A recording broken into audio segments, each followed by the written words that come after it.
¿Qué tal? Les saludo con gusto a todos los suscriptores de nuestro canal Testificando Ando, a los que por primera vez nos están visitando, les extiendo una cordial invitación para que sean parte también de este canal Testificando Ando, de este ministerio, que le den también a la campanita para que todos los nuevos videos o material que subamos al canal, pues les avise YouTube y les envíe las notificaciones cada vez que subamos nuevo material.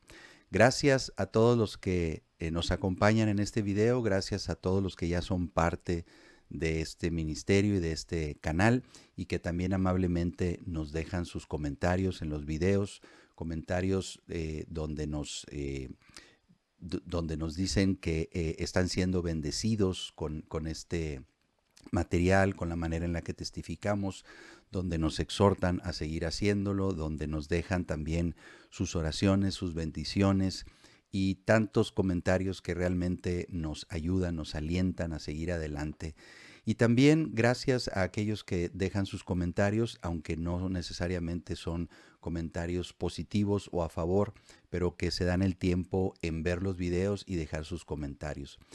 Hoy vamos a hacer este video, o voy a hacer este video, lo voy a compartir con ustedes, precisamente con la intención de dar respuesta a los comentarios que nos dejan, a algunos muy específicos que creo yo que sí es importante dejar respuesta de esto porque pues prácticamente lo que se menciona en esos comentarios es que lo que enseño o lo que comparto o lo que le digo a las personas no es bíblico, no está en la Biblia, son mentiras, que soy un hereje, que soy un farsante, que soy un apóstata, que soy un falso profeta y bueno, no tienen idea de la cantidad de comentarios que nos hacen ahí en nuestros videos por lo que estamos haciendo, ¿no? Que es compartir el Evangelio con las personas.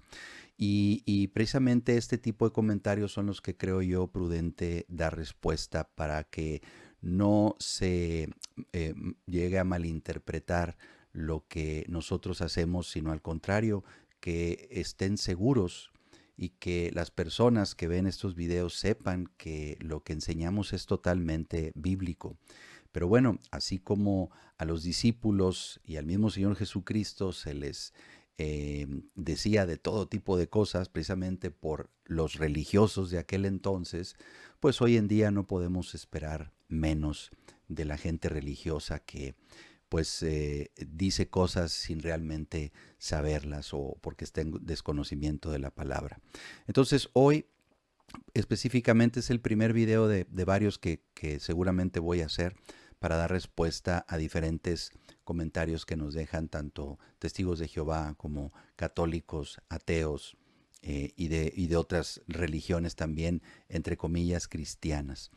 Hoy vamos a contestar a un comentario que nos deja una persona que se hace llamar, aquí lo voy a poner atrás, espero que aquí lo estén viendo atrás de mí el comentario. Ya hice la letra grande para que lo puedan leer y lo voy a ir moviendo, desplazando para que lo lean. Voy a leer todo el comentario y luego ya me voy a ir directo a contestar cada uno de los puntos que aquí nuestro compañero Sigifredo Moscarela 8743 nos hace. Entonces vamos a leer directamente el comentario y después a dar respuesta a cada una de sus posturas o lo que él comparte aquí. Dice, no entiendo cómo hablas de la Biblia y a la vez hablas de cosas que no son bíblicas. Es decir, lo que comparto no está en la Biblia. La Biblia dice muy claro quiénes van a ir al cielo.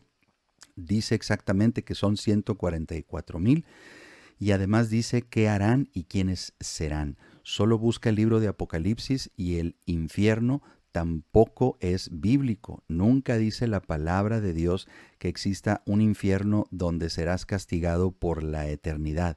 Eso no tiene sentido y sería ir en contra de lo que dice muy claro el primer libro de la Biblia, Génesis. Ahí se explica muy claro que cuando Adán y Eva desobedecieron, Dios les dijo que como habían desobedecido, se enfrentarían, se enfermarían, envejecerían y por último morirían. Ese es el castigo que se extiende a toda la humanidad, porque todos descendemos de ellos. Nunca les dijo que si pecaban irían a ningún infierno. Y tiene lógica, ya que siendo Dios justo, no los podría castigar 2 veces por el mismo pecado de desobedecer. La Biblia tampoco dice que Dios murió, eso sería absurdo. Dios, Jehová, es eterno. Supongo que hablas de su Hijo Jesucristo. Él fue quien murió.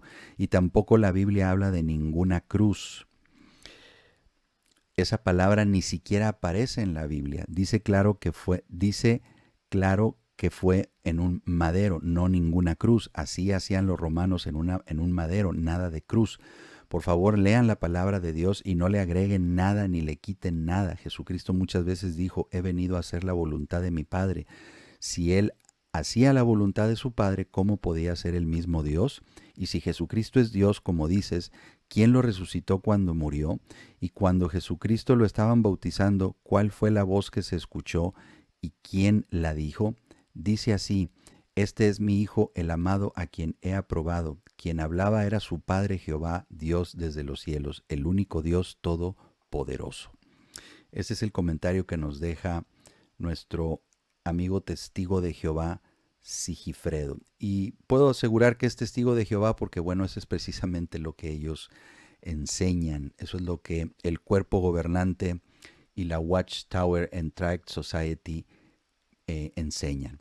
Entonces, bueno, primeramente, él dice que la Biblia dice claramente que solo 144,000 son los que irán al cielo, que eso está claro y que está en el libro de Apocalipsis. Muy bien, pues vamos a leer el libro de Apocalipsis, porque es solamente en el libro de Apocalipsis, en el capítulo 7 y en el capítulo 14, donde se hablan de estos 144,000. Primero que nada, quiero establecer antes puntos muy importantes para poder comprender. No es muy importante no tomar un texto y no ubicarlo en su contexto y considerarlo, obviamente, para poder interpretar bien de quién y cómo y cuándo y dónde y por qué se estaba hablando tal cosa. Porque si hablamos de tomar un texto sin su contexto, lo convertimos en un pretexto. Y eso es precisamente lo que muchas religiones hacen, desafortunadamente. Entonces, el capítulo 7, que es posterior al 6, ¿no? Es, digamos, una lógica normal de secuencia. Si vamos al capítulo 6 de Apocalipsis, perdónenme, estoy en Mateo, Apocalipsis capítulo 6. Aquí está hablando de los sellos, de cuando el juicio sobre las naciones se va a llevar a cabo, es decir, la gran tribulación, el juicio sobre este mundo. Y ahí es donde se abren los diferentes sellos, que son los diferentes juicios que van a llevarse a cabo en ese tiempo. Esto que menciona aquí Apocalipsis 6 todavía no sucede. Esto está por suceder. Incluso hoy en día nada de esto ha sucedido, apenas va a suceder. Entonces, se está hablando la revelación de Dios por medio de Jesucristo y Jesucristo por medio de su ángel al apóstol Juan le está haciendo ver las cosas que han de venir. ¿Ok? Y posterior a eso, en el 7, ahora sí se menciona de estos 144,000 sellados. Y claramente, como bien nuestro amigo Sigifredo dice, claramente se muestra quiénes son esos 144,000 y de dónde salen o de dónde vienen y dónde están. Ahorita lo vamos a aclarar. Entonces, ¿qué se dice de estos 144,000? Dice Apocalipsis 7, a partir del 1 y en adelante, hasta el 8 vamos a leer. Después de esto vi a 4 ángeles en pie sobre los 4 ángulos de la tierra que detenían los 4 vientos de la tierra para que no soplase viento alguno sobre la tierra, ni sobre el mar, ni sobre ningún árbol. Vi también a otro ángel que subía de donde sale el sol y tenía el sello del Dios vivo y clamó a gran voz a los 4 ángeles a quienes se les había dado el poder de hacer daño a la tierra y el mar, diciendo, no hagáis daño a la tierra, ni al mar, ni a los árboles, hasta que hayamos sellado en sus frentes a los siervos de nuestro Dios. Entonces, venía el juicio sobre las naciones, pero dijo Dios, todavía no hagan nada de esto hasta que hayamos sellado a estos 144,000. Entonces, estos 144,000 aparecen en el tiempo de la gran tribulación, en el tiempo del juicio. Antes de eso, no se habla en ninguna parte de la Biblia, se habla más de estos 144,000. Y ahora, ¿quiénes son? ¿De dónde provienen? Ahí en el en el versículo 4 dice, y oí el número de los sellados, 144,000 sellados de todas las tribus de los hijos de Israel. De todas las tribus de los hijos de Israel. Y luego aclara, porque esto no es simbólico, dice, de la tribu de Judá, 12,000 sellados, de la tribu de Rubén, 12,000 sellados, de la tribu de Gad, 12,000 sellados, de la tribu de Aser, 12,000 sellados, igual de la tribu de Neftalí, de la tribu de Manasés, de la tribu de Simeón, de tribu de Leví, la tribu de Isaacar, 12,000 sellados, Zabulón y Benjamín. 12,000 de cada tribu del pueblo de Israel, de los judíos. Este es un número 144,000 que los testigos de Jehová lo toman literal, tal cual. Entonces, lo de abajo también se debe de tomar literal y son 12,000 literales judíos de cada tribu, sumando, dan 144,000. ¿Ok? Aquí no se dice nada dónde están, ni a dónde van, ni nada de lo que hacen. Ahorita lo vamos a ver adelante. Entonces, después de ahí, sigamos leyendo, no nos quedemos ahí. Después de ahí, dice, después de esto miré y he aquí una gran multitud, la cual nadie podía contar. Esta todavía es más grande que esos 144,000. Acá no se podía contar, es un número todavía mucho más grande. De todas naciones, tribus y pueblos y lenguas que estaban delante del trono y en la presencia del Cordero, vestidos de ropas blancas y con palmas en las manos. Y clamaban a gran voz diciendo, la salvación pertenece a nuestro Dios que está sentado en el trono y al Cordero. Y todos los ángeles estaban en pie alrededor del trono y de los ancianos y de los 4 seres vivientes, y se postraron sobre sus rostros delante del trono y adoraron a Dios, diciendo, amén, la bendición y la gloria y la sabiduría y la acción de gracias y la honra y el poder y la fortaleza sean a nuestro Dios por los siglos de los siglos. Entonces, ubiquemos bien, amigos Sigifredo. Los de arriba, los 144,000, no se menciona dónde están, aquí al menos. Ahorita lo vamos a ver cómo menciona en el capítulo 14, donde se vuelven a mencionar de ellos, dónde están esos 144,000. Pero esta gran multitud que vemos aquí, sí nos dice dónde están. Nos dice que es una cantidad enorme de todas las naciones, de todas las tribus, de todos los pueblos y de todas las lenguas, donde estaban delante del trono y en la presencia del Cordero. Delante del trono y de la presencia del Cordero. ¿Ese trono dónde está? Porque ahí estaban también los ángeles. Los ángeles no habitan en la tierra, los ángeles están en el cielo, junto con Dios. Entonces, ¿dónde está ubicado ese trono, amigo Sigifredo? Sigamos leyendo el libro de Apocalipsis. No me hagas caso a mí, hazle caso a la Biblia.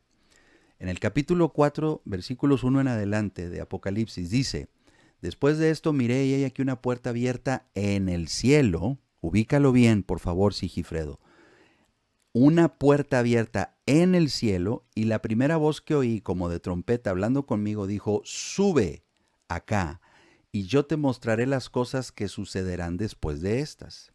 Y al instante yo estaba en el espíritu y he aquí un trono establecido en el cielo y en el trono uno sentado. Y el aspecto del que estaba sentado era semejante a la piedra de jaspe y de cornalina, y había alrededor del trono un arco iris semejante en aspecto a la esmeralda. Y alrededor del trono había 24 tronos, y vi sentados en los tronos a 24 ancianos vestidos de ropas blancas con coronas de oro en sus cabezas. Y del trono salían relámpagos, truenos y voces. De delante del trono ardían 7 lámparas de fuego, las cuales son los 7 espíritus de Dios. Entonces, ¿dónde está ubicado ese trono? En el cielo, amigo Sigifredo. En el cielo es donde está ese trono. Y en el capítulo 6, en el versículo, en el capítulo 7, en el versículo 9, dice que esa multitud incontable de todas las naciones, de todos los pueblos, de todas las lenguas, estaban ¿dónde? Delante del trono y en la presencia del Cordero. Ahí estaban los ángeles también. Entonces, claramente dice la Biblia, como tú bien lo dices, ¿quiénes van al cielo? No son esos 144 los que están en el cielo, sino es una gran multitud de todas las naciones, de todos los países. Ahí había mexicanos, americanos, canadienses, africanos, coreanos, chinos, japoneses, etcétera. Había de todas las naciones, no se podían contar, era una gran multitud. Ahora vamos al capítulo 14 de Apocalipsis para ver dónde estaban esos 144,000. Después, dice el versículo 1, después miré, y he aquí el Cordero estaba en pie sobre el monte de Sión, y con él 144,000 que tenían el nombre de él y el de su padre escrito en la frente. ¿En dónde estaban? En pie sobre el monte de Sión. Dice, y oí una voz del cielo como estruendo de muchas aguas y como sonido de un gran trueno, y la voz que oí era como de arpista que tocaban sus arpas. Fíjate de dónde dice, y oí una voz del cielo. Ellos estaban en el monte de Sión, y Juan los vio en esa visión, en el monte de Sión, y vio o escuchó del cielo, era un lugar, son dos lugares distintos, monte de Sión, el cielo, y escuchó esta voz que oí que eran como de arpistas que tocaban sus arpas.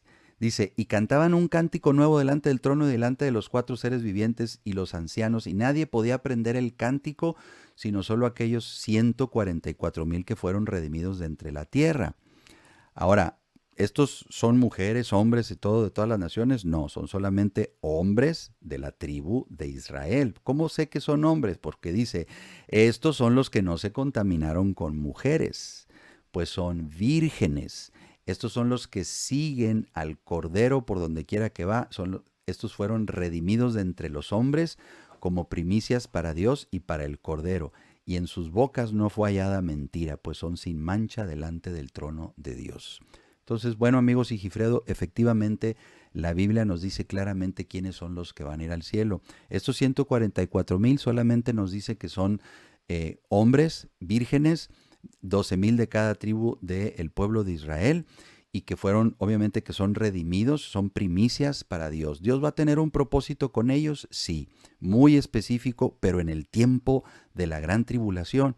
Los que sí se ve que están en el cielo es una gran multitud que es incontable de todas las naciones, pueblos y lugares y lenguas y todo, etcétera. Eso habla precisamente de que los que van al cielo son realmente los que han nacido de nuevo, los que murieron en Cristo, los que murieron en gracia con Dios por medio del sacrificio de Cristo, habiendo creído por la fe en el Cordero, en el Salvador. Entonces, bueno, no son no son solamente 144,000 los que van al cielo, amigos Sigifredo. Punto número 2 que nos comenta él. Dice, la Biblia no habla del infierno. Bueno, vamos a ver si esto es cierto. Vamos a la Biblia, que sea la Biblia la que nos mencione. Cuando oímos la palabra infierno, pensamos obviamente en lo que la Biblia enseña en cuanto a que es un lugar donde hay fuego, es un lugar donde hay tormento, es un lugar donde hay sufrimiento, es una prisión eterna con oscuridad densa, y bueno, todo esto es lo que conocemos como infierno. Es ese lugar. Ahora, no se menciona la palabra infierno como tal en la Biblia, pero sí se menciona que es un lugar de fuego, es un lugar de tormento. Vamos hacia allá. En Mateo 25:41, vamos al Evangelio de Mateo, capítulo 25 y versículos 41. Aquí está hablando, desde el 31 en adelante, está hablando precisamente del juicio final, de qué va a pasar cuando llegue ese tiempo. Dice aquí claramente que cuando el Hijo del Hombre venga en su gloria y todos los santos ángeles con él, entonces se sentará en su trono de gloria y serán reunidos delante de él todas las naciones y apartará los unos de los otros como aparte el pastor las ovejas de los cabritos. O sea, el pastor separa las ovejas y separa los cabritos. Entonces, el mismo Señor Jesús va a separar a las personas, a los que vivieron haciendo el bien, a los que vivieron en justicia, habiendo sido redimidos por la sangre de Cristo, y va a separar también a los que no creyeron, a los que se negaron a depositar su fe en la sangre de Cristo y que vivieron en rebeldía contra Dios. Entonces, ¿qué va a pasar con unos y qué va a pasar con otros? Bueno, precisamente a los justos, dice, el rey dirá a los de su derecha: venid benditos de mi Padre, heredad del reino preparado para vosotros desde la fundación del mundo. Eso es lo que les dice a unos. Ahora, ¿qué le va a decir a todos los demás? A los pecadores, a los rebeldes, a los que no creyeron en el Evangelio. Dice, entonces les responderá diciendo, ese es el 45, de cierto os digo que en cuanto no lo hicisteis a uno de estos más pequeños, tampoco me lo hicisteis a mí, e irán estos al castigo eterno y los justos a la vida eterna. Castigo eterno. Ahí es donde vemos una descripción de un castigo eterno. ¿Por qué? Porque contra quien pecamos es contra un Dios eterno. Y cuando pecamos contra un Dios eterno, el castigo es también eterno. Y cuando servimos a un Dios eterno, la bendición y la vida también será eterna al lado de Él. Entonces, ahí vemos esta descripción, castigo eterno. Y ahí mismo en Mateo, pero en el capítulo 13, vemos en el versículo 49, precisamente aquí algo que me encanta de este capítulo es donde el Señor Jesucristo enseñaba muchas daba mucha enseñanza a través de parábolas. Las parábolas son historias digamos relatos más bien que llevan inmersa una enseñanza y maneja muchos términos a manera de cuentos, relatos que llevan un mensaje. Pero muchas de estas parábolas se las explica también a sus discípulos, es decir, este es el significado, o sea, este personaje que hizo esto en este lugar significa esto. Entonces lo da de una manera primero simbólica, por así llamarlo, y luego después lo explica el significado, ¿ok? Entonces, dice en el versículo 49, aquí está hablando precisamente de los peces, ¿no? Los peces buenos y los peces malos. Dice, asimismo el reino de los cielos, desde el 47, es semejante a una red que echada en el mar recoge toda clase de peces. Y una vez llena la sacan a la orilla y sentados recogen lo bueno en cestas y lo malo lo echan fuera. Ahí está digamos, un ejemplo a través de una especie como de parábola. Y luego, después dice el 49, así será el fin del siglo. Saldrán los ángeles y apartarán a los malos de entre los justos y los echarán en el horno de fuego. Allí será el lloro y el crujir de dientes. Los muertos no lloran, los muertos no crujen los dientes, los vivos sí. Entonces van a ser echados a un horno de fuego. Eso es a lo que le llamamos infierno, amigos Sigifredo. Horno de fuego, y ahí será el lloro y el crujir de dientes. ¿Dónde más se menciona esto? Bueno, precisamente aquí mismo en Mateo 13, más atrasito, en el 42, precisamente habla de la parábola también del trigo y la cizaña, y donde explica Jesucristo esa historia o esa parábola, habla precisamente de usando términos simbólicos o usando términos que de alguna manera buscaba que la gente pusiera atención para que aprendiera. El que tiene oído para oír, oiga, atienda. Entonces los mismos discípulos le dijeron, no entendemos tus parábolas. Y el Señor se las explicaba. Entonces, después de narrar toda esa parábola y la historia del trigo y la cizaña, Él después les dice, a partir del 13:36, dice, entonces despedida la gente, entró Jesús a la casa y acercándose él a sus discípulos le dijeron, explícanos la parábola de la cizaña del campo. Respondiendo Jesús les dijo, miren, esta historia que les dije, donde hay un sembrador que sembró la buena semilla, dice, el que siembra la buena semilla, el significado es el Hijo del Hombre. Lo simbólico ahora ya lo está enseñando de la manera real, el significado real. El campo es el mundo, la buena semilla son los hijos del reino y la cizaña son los hijos del malo.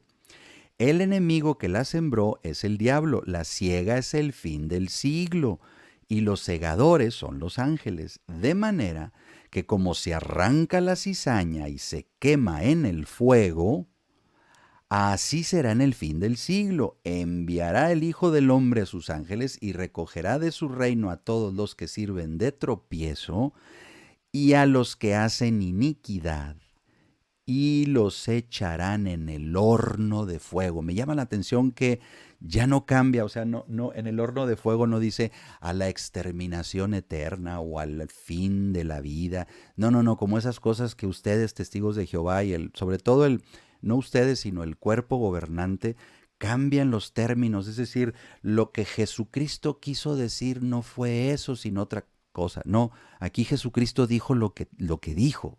Y tú mismo dices, no le cambies, no le agregues, no le quiten a la palabra de Dios. Bueno, pues eso es precisamente lo que la Watchtower hace. Quita, cambia las palabras. Aquí Jesús está explicando la parábola de la cizaña y del trigo. Y ya está diciendo, lo que yo dije acá, este es el significado. Entonces ya no hay por qué interpretar la parábola si el Señor ya no está dando la interpretación. Y aquí Él claramente dice, a los que sirven de tropiezo y a los que hacen iniquidad, y los echarán en el horno de fuego. Allí será el lloro y el crujir de dientes. Eso es a lo que llamamos infierno, amigos Sigifredo. Entonces la Biblia no dice nada de eso, pues aquí para mí está muy claro. Y finalmente, hablando de esto del infierno, vamos nuevamente a Apocalipsis, en el capítulo 21. A mí me gusta mucho compartir esto porque es también muy claro quiénes irán ahí. Ahí, ese lugar, dice la palabra de Dios, que, que ese lugar fue creado para Satanás y sus demonios.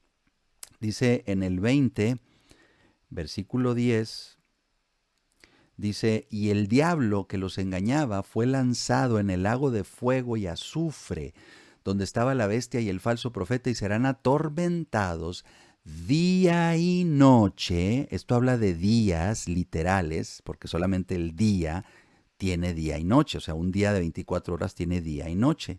Esto no es simbólico, es un día y noche por los siglos de los siglos.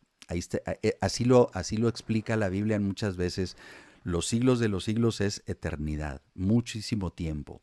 Entonces dice que el diablo que los engañaba fue lanzado en el lago de fuego y azufre, donde estaban la bestia y el falso profeta. Esto, eh, este lugar fue creado para ellos. El mismo Señor Jesucristo dice, apartados de mí, malditos, al lago de fuego, creado para Satanás y sus demonios. El infierno no fue creado para el hombre, sino para Satanás y sus demonios. Sin embargo, el hombre decidió seguir los mismos pasos que Satanás, haciéndose a sí mismo rebeldes en contra de Dios, desobedeciendo, amando más la oscuridad y las tinieblas que la luz, amando más el pecado que la santidad. Y a ellos también les va a pagar con esa retribución. Dice Apocalipsis 21:8.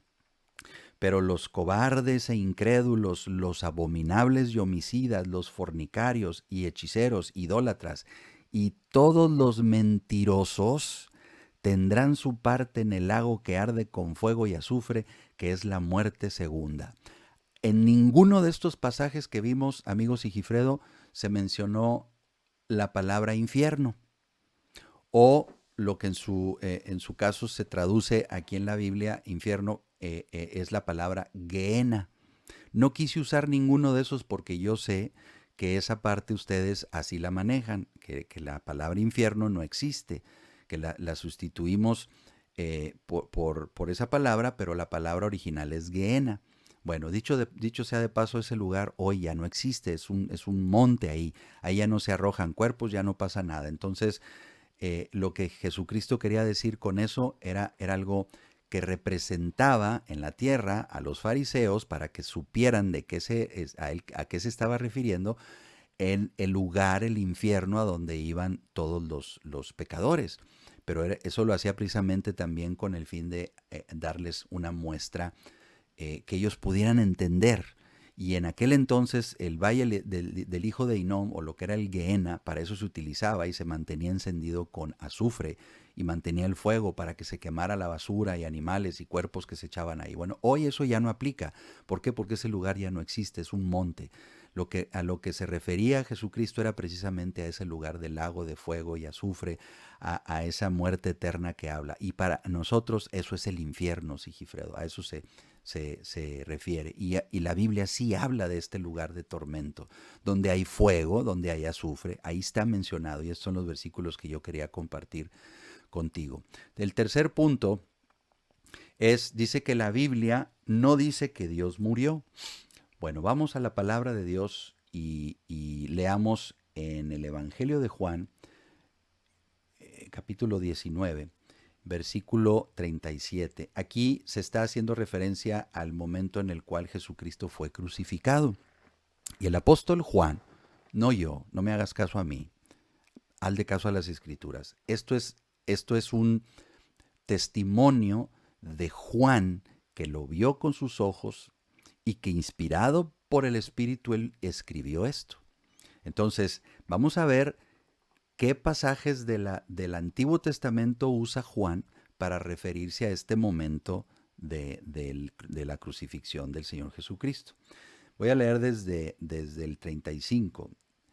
Dice, y el que vio da testimonio, y su testimonio es verdadero, y él sabe que dice la verdad, para que vosotros también creáis. Entonces, yo estoy creyendo a lo que el apóstol Juan, inspirado por el Espíritu, escribió para que nosotros, que leemos estas palabras, creamos en ello. Yo no le creo a la Watchtower, ni a ningún pastor, ni a ningún sacerdote, ni a ningún hombre. Yo le creo a Dios, porque dice la palabra, sea Dios veraz y todo hombre mentiroso. Luego dice, porque estas cosas sucedieron para que se cumpliese la Escritura. ¿A qué se refiere Juan? A la Escritura es el Antiguo Testamento, las profecías que las hizo llegar Dios a través de sus profetas.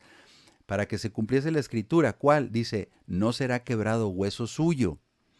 Y también, esta es a la que quiero hacer énfasis, y también otra escritura que dice, mirarán al que traspasaron.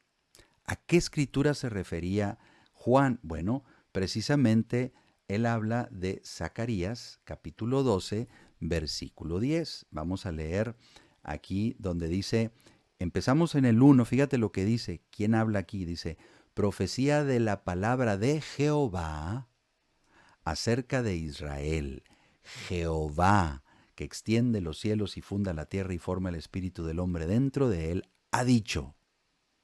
Aquí el que está hablando es Jehová.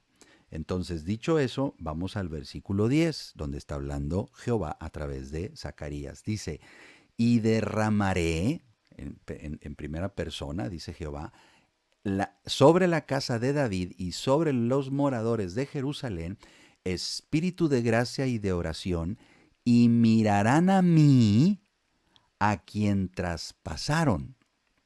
Mirarán a mí, a quien traspasaron. Esa profecía, el apóstol Juan, inspirado por el Espíritu Santo, nos la menciona aquí precisamente en Juan 19, 37. Ahí se cumplió la escritura de Jehová a través del profeta Zacarías, que lo iban a mirar a él, al que fue traspasado. ¿A quién estaban mirando en la cruz? A Jehová, que fue traspasado. Ahí está la escritura, no me hagas caso a mí. Y no me hagas caso a mí, hazle caso a Juan. Juan lo vio, Juan lo presenció, Juan lo escribió inspirado por el Espíritu. Ok, entonces la Biblia sí dice que Jehová murió. Y lo dice Jehová mismo, amigo Sigifredo. Ahora, vamos al libro de Apocalipsis. Eh, y debemos de establecer y definir muy bien quién es el que habla y quién es el que está hablando y a quién le está hablando, ¿no? Este es el mensaje de Jehová dado a Juan por medio de Jesucristo y Jesucristo enviando a su ángel, ¿verdad? Entonces hay tres, digamos aquí, cuatro personajes. Jehová, que es el que manda esa visión o ese mensaje por medio de Jesucristo, y Jesucristo manda a su ángel a decirle a Juan. ¿Ok? Entonces, estableciendo eso, vamos a ver a Apocalipsis 1, Apocalipsis capítulo 1, aquí está, Apocalipsis 1, dice, para establecer esto, la revelación de Jesucristo que Dios le dio para manifestar a sus siervos las cosas que deben suceder pronto, y la declaró enviándola por medio de su ángel a su siervo Juan. Entonces aquí vemos estos cuatro personajes. Dice, Dios es el que dio la revelación de Jesucristo para manifestarla a sus siervos que debe suceder pronto, y la declaró por medio de su ángel a su siervo Juan. ¿Ok? Muy bien. Ahora bien, vamos a ver si Dios murió, si la Biblia dice que Dios murió. Si tú estás de acuerdo conmigo, amigo Sigifredo, que esto es la revelación que Jehová dio por medio de Jesucristo y su ángel a Juan, quiero que tú leas junto conmigo, aquí mismo en Apocalipsis 1, vamos a ir al versículo 18, porque aquí se presenta Jehová Dios, es lo que ustedes dicen, que el que está presentándose aquí es el Dios. Como es el Dios todopoderoso, está hablando de Jehová, ¿verdad? Muy bien. Entonces dice en el 8, yo soy el alfa y la omega, el principio y fin, dice el Señor, el que es y que era y que ha de venir, el todopoderoso. ¿Ok? Entonces, aquí ustedes comentan que esto se refiere a Jehová, porque Él es el Todopoderoso, ¿verdad? Bueno, entonces, aquí mismo, más adelante en el capítulo 2 de Apocalipsis, vamos a leer el versículo 8. Dice, y escribe al ángel de la iglesia en Esmirna, el primero y el postrero, o último, que es lo mismo, el primero y postrero, postrero quiere decir último también, el que estuvo muerto y vivió, dice esto. Entonces vemos en Apocalipsis 1, 18, dice, no temas, yo soy el primero y el último, y el que vivo, y estuve muerto, mas he aquí que vivo por los siglos de los siglos. Amén. Este mismo que está diciendo esto fue exactamente el mismo que acá arriba leemos, que es, yo soy el alfa y la omega, el primero y el último. Y es el que acá arriba es el mismo, sigue diciendo, yo soy el alfa y el omega, el principio y el fin, el que es y que era, el todopoderoso. Está hablando ahí Jehová. ¿Estamos de acuerdo, Sigifredo? Porque él es el todopoderoso. Entonces me llama mucho la atención que aquí dice que estuvo muerto. Entonces dice la Biblia que Jehová murió. Pues conforme a lo que ustedes enseñan, que aquí que el que habla es Jehová, pues el que está hablando, el Todopoderoso, dice, el que vivo y que estuve muerto. ¿Ok? Ahora, vamos a leer un pasaje más para entender realmente quién es el que está hablando aquí. Yo hace ratito te compartí el pasaje donde Jehová Dios, a través del profeta Zacarías, dijo, y mirarán a mí, al que traspasaron. Y luego Juan dice, ese es Jesús al que traspasaron, poniendo prácticamente a Jesús como a Jehová, o a Jehová como a Jesús. Aquí estamos viendo que Jehová, el Todopoderoso, es el primero y el último, el alfa y la omega, el principio y el fin, y él se está poniendo aquí que estuvo muerto. Ahora vamos a ver también quién es ese alfa y omega y el primero y el fin, el primero y el último, y que se presenta a sí mismo. En, en Apocalipsis 22, del 6 al 16, toda esta parte es bien importante para que veas quién está hablando, y lo hace en primera persona. Y se menciona, ya establecimos que el alfa y la omega, el principio y el fin, el postero y el último, es el Dios todopoderoso. ¿Estamos de acuerdo? No lo digo yo, ahí lo acabamos de leer en la Biblia. Estamos leyendo la Biblia. Entonces, fíjate lo que dice aquí a partir del versículo 6 en adelante, amigos Sigifredo y ustedes que nos siguen en este video, amigos testigos de Jehová, hermanos en la fe, acompáñenme. Estas palabras son fieles y verdaderas, y el Señor, el Dios de los espíritus de los profetas, ha enviado su ángel. Fíjate, al principio dice que Jesús envió a su ángel. Y luego aquí dice, el Señor, el Dios de los espíritus de los profetas. ¿Quién era el que hablaba a través de los profetas? Jehová. Y dice aquí, espíritus de los profetas, ha enviado a su ángel. Al principio, ¿quién dijo de quién decimos que era el ángel? De Jesús. Y aquí está diciendo que es el ángel de los espíritus, el Dios de los espíritus de los profetas, poniendo exactamente a Jehová igual que a Jesús, el que envió al ángel. Dice, he aquí que vengo pronto, bienaventurado el que guarda las palabras de la profecía de este libro.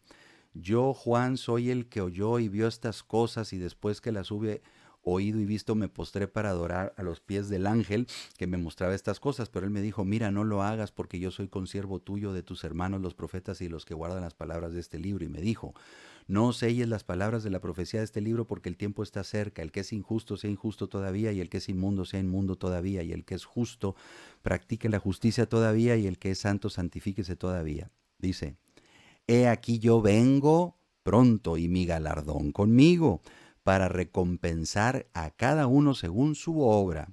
Sigue hablando, yo soy el alfa y la omega, el principio y el fin, el primero y el último. Todas las diferentes presentaciones, el alfa y la omega, el primero, el principio y el fin, el primero y el último, el Dios todopoderoso es este mismo. Sigue diciendo, bienaventurados los que lavan sus ropas para tener derecho al árbol de la vida y para entrar por las puertas de la ciudad. Mas los perros estarán fuera, y los hechiceros, los fornicarios, los homicidas, los idólatras y todos los que aman y hacen mentira. Luego dice el 16, yo, Jesús, sí, es el mismo que está hablando acá arriba, amigo Sigifredo. No ha cambiado aquí, no es que arriba está hablando Jehová, pero luego ya en el versículo 16 es Jesús. No. Aquí todo va seguido, ni siquiera había versículos antes. Todo era un escrito continuo. Entonces sigue hablando la misma persona y dice aquí, yo, Jesús, he enviado mi ángel para daros testimonio de estas cosas en las iglesias. Yo soy la raíz y el linaje de David, la estrella resplandeciente de la mañana. ¿Quién habla ahí? Jesús. ¿Cómo se presenta? Yo soy el alfa y la omega, el principio, el fin, el primero y el último, el todopoderoso. Ahí está la Biblia, ahí te lo dejo.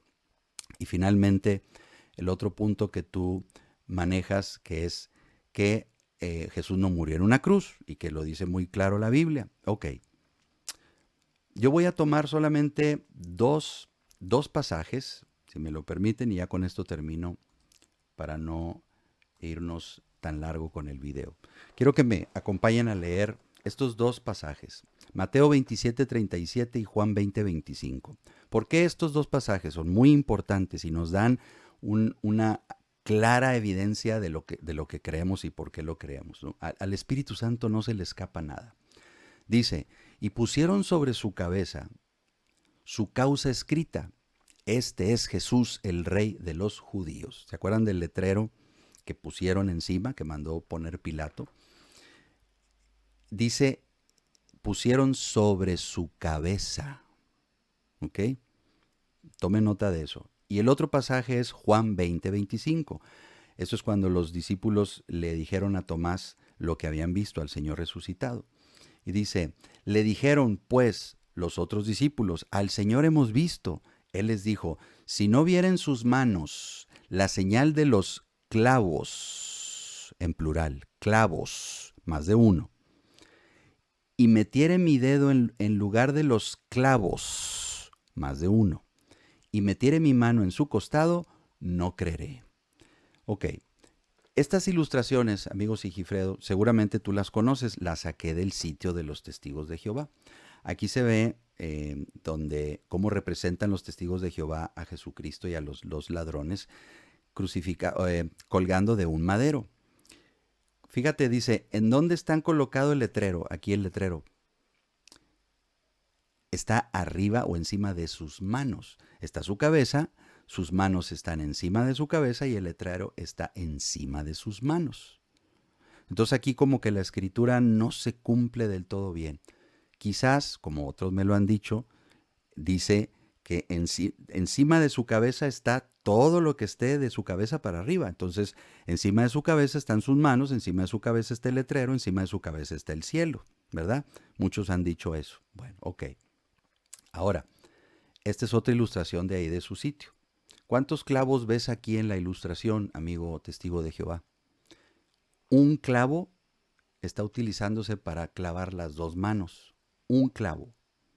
¿Y qué dice la escritura? Dice, si no vieren sus manos la señal del clavo, no dice del clavo, porque ahí estaba, o sea, Juan estaba ahí, él vio ese momento cuando lo crucificaron.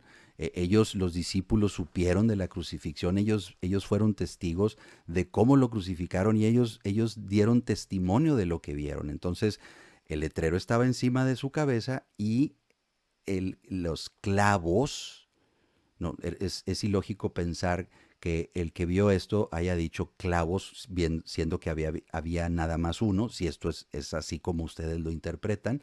Entonces, realmente no hace sentido a lo que menciona la palabra con lo que ustedes creen y cómo lo representan. Sin embargo, si vemos ahora un dibujo de una crucifixión, ahora veremos cómo sí hace sentido lo que el Espíritu Santo a través de los discípulos dijo. Aquí vemos una imagen de Jesús, donde precisamente arriba de su cabeza está el letrero. Y en ambas manos crucificadas, cada una con un clavo, ahora ya son dos clavos. Toma perfectamente sentido, completo sentido la palabra de Dios. ¿En dónde está colocado el letrero? Sobre su cabeza. ¿Cuántos clavos se usaron?